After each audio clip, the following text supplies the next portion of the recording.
यहाँ पर अभी आपकी एक साइट है और ब्लॉग है और इस पे दूसरे भी कोई लोग अब यूज़ कर रहे हैं, तो आप यहाँ पे जाके उसमें ऐड न्यू यूज़र कर सकते हो। आपके अलावा अभी दूसरा भी ये साइट पे आ सकता है अपडेट करने। फिर यहाँ पर आपको टूल्स मिल जाएंगे जनरल में। यहाँ पे आपके जनरल में आप जाके आपकी जो साइट डिटेल्स है उसको आप ज़्यादा अगर समझ नहीं है तो उसको मत छेड़ना, लेकिन अगर आपका जो बेसिक चीज़ है वो आपका साइट टाइटल यहाँ पे दिख जाएगा आपको। आपने जो टैगलाइन डाली हो यहाँ पर आ जाएगा, जो एड्रेस आपका वर्डप्रेस का है और साइट एड्रेस। फिर आपका एडमिनिस्ट्रेटिव ईमेल, अगर आपका ईमेल सही नहीं है यहाँ पर तो आप यहाँ पर जो आप यूज़ कर रहे हो वो ईमेल आप यहाँ पर डाल दो जो भी है, और वो वहाँ पर ईमेल ड्रॉप करेगा कंफर्मेशन के लिए। आप वहाँ जाके ईमेल में उसको कंफर्म कर दीजिए, आपका शुरू हो जाएगा।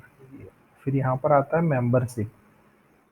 एनीवन कैन रजिस्टर, मतलब अगर कोई भी यहाँ की साइट पे आता है ब्लॉग पे तो वो वहाँ पर रजिस्टर कर सकता है। तो वो आप करना चाहे तो कर लीजिए, बेस्ट है अगर आपका ब्लॉग है। अब जो नया रजिस्ट्रेशन होगा मेंबरशिप, वो उसको कितने राइट्स मिलेंगे तो आप उसमें डाल दीजिए। अगर वो शॉप मैनेजर से आप रजिस्टर करवा रहे हो तो शॉप मैनेजर, कस्टमर है, सब्सक्राइबर है, कंट्रीब्यूटर है, ऑथर है, एडिटर है, एडमिनिस्ट्रेटर कौन है, उसका पोजीशन क्या डाल दीजिए। अगर आपको नहीं है तो पता तो आप सब्सक्राइबर डाल दीजिए, जो भी डिफ़ॉल्ट आपकी साइट पर आएगा और रजिस्ट्रेशन कराएगा।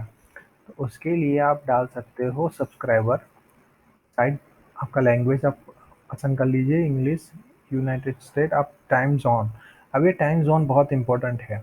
अभी आप कहाँ पर हो इससे बजाय आपका साइट कहाँ पर है। अगर आपका बिजनेस साइट जो है वो इंडिया में प्रमोट कर रहे हो और इंडिया के लिए है तो आपको इंडियन टाइम डालना रहेगा।